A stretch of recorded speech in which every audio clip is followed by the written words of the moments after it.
intro mga kabuksit.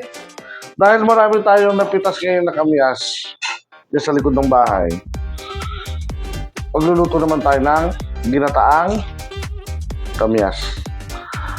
Para sa mga sangkap na gagamitin natin dito, gagamit tayo dito ng alamang, asin, pangmalakas sa nating betchin. Siyempre, kabisado nyo na yan. Siling labuyo, chicken powder, bawang, sibuyas, siling panigang, taba ng baboy, una at pangalawang gata. Maglalagay din tayo dito ng pinya, tsaka dahon ng malunggay. Siyempre, ang bida sa putahe natin ngayon ay ang ating kamyas. Bali, ang unang gagawin lang natin dito mga kabuksit, ito yung mga kamyas natin na nahugasan na. Kailangan natin durugin to para matanggal yung kanyang asin. Kaya kung meron tayo dito plastic, tudurugin lang natin siya. Meron tayo dito ng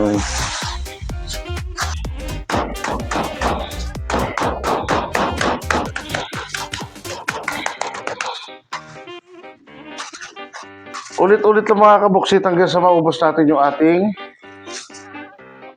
pinitas na kamyas. Ito yung mga napitpit natin na kamyas. Pipigaan muna natin bago natin hugasan.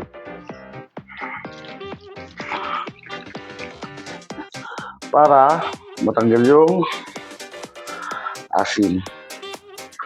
Hugasan lang natin ito ng mga 3 beses. Saka natin pigain ulit. Ulitin natin na 3 beses yung pagpiga natin para matanggal talaga yung asin niya.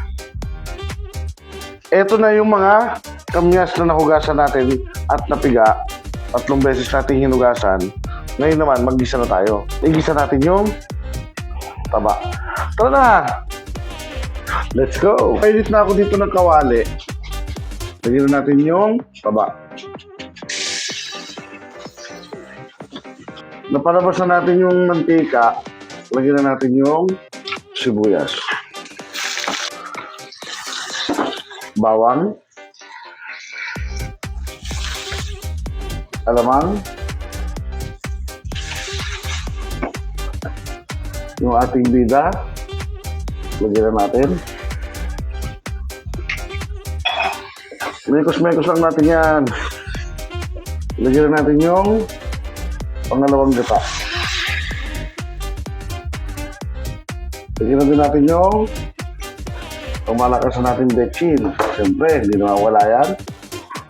Chicken powder, asin. Tandaan nyo mga kamuksit, tansyakamit ang lagi ginagamit ko dyan. Mas effective yun. Kayo na mag-adjust, depende sa panlasa nyo. Pakuluan lang natin ng mga 4 to 5 minutes. At habang hinihintay natin maluto ang ating ginataang kamyas, shoutout po muna tayo kay Ma'am May Lorenzo ng Olongapo.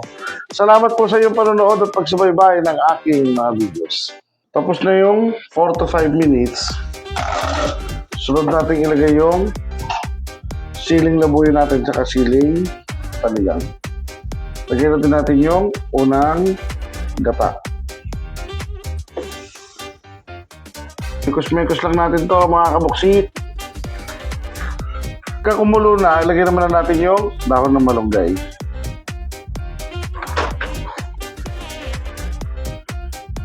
Ilagay na rin natin yung ating pinya.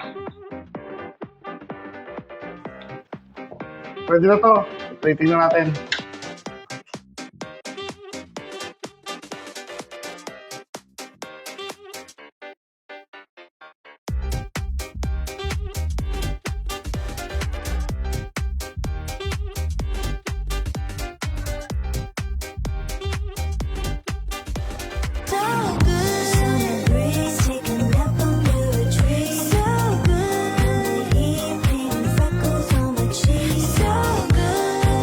At eto na ang ating finished product na ginataang kamyas.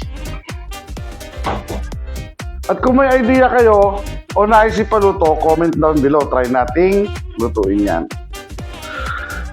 At kung umabot kayo sa video na ito, paki-subscribe, like, and share naman ang ating mga video. Paki-comment na rin kung taga saan kayo para alam natin kung saan umaabot ang ating mga videos. At eto na, ang pinaka-paborito nating parte, ang tikiman time. Let's do it, baby!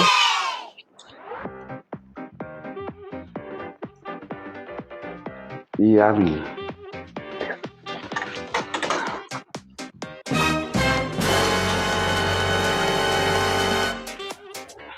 Nako! Hindi na talaga tayo papayat.